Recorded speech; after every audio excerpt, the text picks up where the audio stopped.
In some areas, gyms are opening back up. But how do we get back to the gym safely? In this video, I'm going to lay out 5 strategies you can implement to make sure that your return to the gym is as safe and healthy as possible.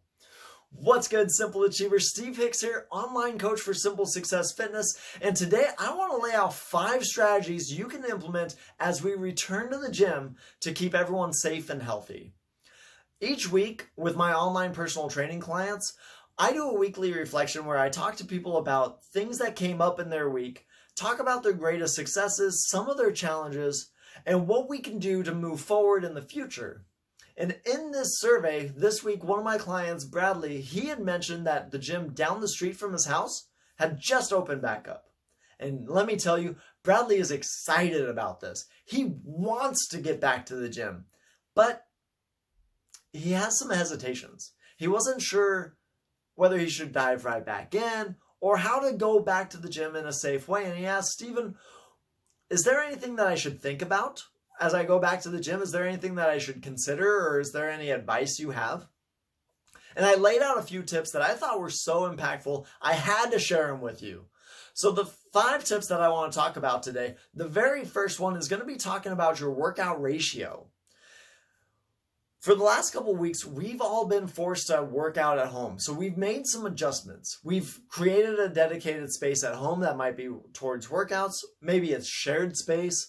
But we found a way to make workouts at home a viable option for us. And I don't think we need to abandon that fully. I don't think we need to throw out the baby with the bathwater as we return to the gym. I think we need to look at the ratio of home workouts and gym workouts. And I think we should aim for something that's about a blend of 3-2 or even as high as 4-1.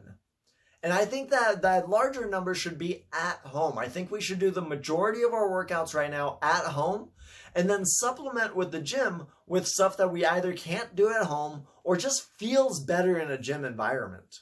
So I would recommend right now, do the vast majority of your workouts at home and then supplement at the gym, looking for a 3-2 or a 4-1 ratio of workouts each week.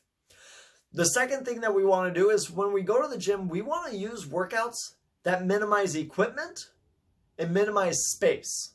I have a really great example of this with the top-down complex and the card to the upper right. Upper right is where the card is. And if you haven't done that workout before, trust me, it is a butt kicker. It's a full body workout and it'll get you going. It's great. I've been doing it a lot during the quarantine and I love to hate it. It's fantastic. Anyway, what we want to do is we want to reduce and minimize the equipment that we use at the gym. There's going to be a lot of people that use the same equipment, and the fewer bits of equipment that we use just reduces our exposure to other people's hands and potentially unsanitary environments. We also want to reduce space. If we keep our personal bubble in one little space, that's going to reduce the amount of paths that we cross over and the amount of people that we accidentally interact with at the gym. So we want to pick workouts that minimize equipment and space. I've talked to you about the top-down complex. The link's also going to be down below in the description. And I'm also going to link to my 4-minute ab circuit that takes no equipment and can be done in just like a 2x6 foot space. So different ideas for ways to use minimal equipment in minimal space. That's idea number 2. The third strategy that we want to implement is we want to look at the window, the amount of time that we work out with. I think before quarantine, most people were working out about 1 hour to 1.5, 60 to 90 minutes. And during that window, there'd be different groups that would come into the gym and leave the gym and cross paths all during that 90-minute window.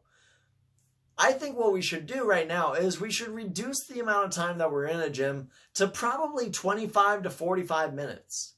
That's going to shrink that window and reduce the amount of people that cross paths with us while we're out and about and while we're retaining the social distance practices. So reducing your workout time is strategy number 3, and I think a fantastic strategy overall.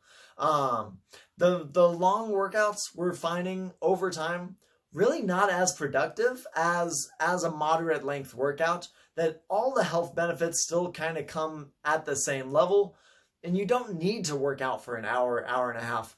Unless you're an athlete going for some really high level athletic goals and you have the ability to recover adequately, 25 to 45 minutes is all you need for a workout right now. The fourth consideration you should make is where you work out. Not just at home and at the gym, but which gym do you go to?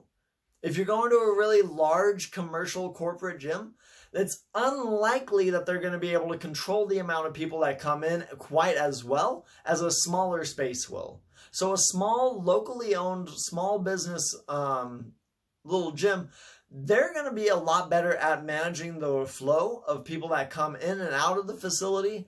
And the employees at these smaller gyms tend to be more invested in the facility, and they care more about the facility. So they'll be better equipped to keep the gym sanitary and to keep it clean and keeping people moving at an appropriate rate. So smaller gyms, they're going to probably be the place that I recommend you check out the most, as well as supporting small local businesses as well. But just for the sanitary and the cleanliness, small gyms is where you're going to want to spend the majority of your time. And then finally, we want to talk about what we do when we're in the gym.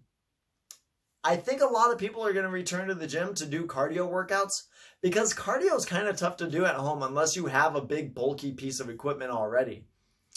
Unfortunately, I don't think we should return to the gym to go do cardio at this point. With the large respiration and expiration rates that people have while doing cardio, of breathing out really huffing and puffing, I don't think being in a contained box in the current environment is a great idea for people to be huffing and puffing and exposing each other to their really deep breath patterns right now. I think doing cardio in a gym might not be the safest option for us as we huff and puff. And that's fine. Right now in the Northern Hemisphere, it's summertime outside. So what we can do is if we're looking to add more cardio, outside has great options for us right now. Right? If you're looking to run on a treadmill, running outside get you to the same exact workout without exposing yourself to that contained space. If you're not able to run, but you typically walk on a treadmill, walking outside is still a great option. And on an aside, back in college, there was a research article that came out that talked about how walking a mile burned the same amount of calories as running a mile. Unless you have running goals, if it's just a calorie goals, it seems to be distance dependent and not speed dependent. So taking an extra walk can supplement the cardio that you're not getting in the gym. There's also the options to, if you can't do a spin class, you can ride a bike outside right now. I think that's a fantastic use of time. Gets you some sunlight, some vitamin D, and lets you get a new scenic exposure.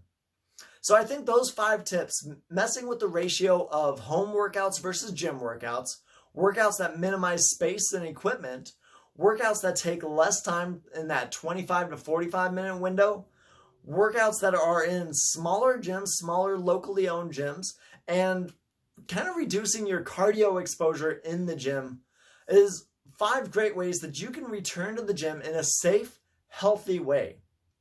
If this has been helpful for you, please share this video so that everyone around us knows how to safely return to the gym.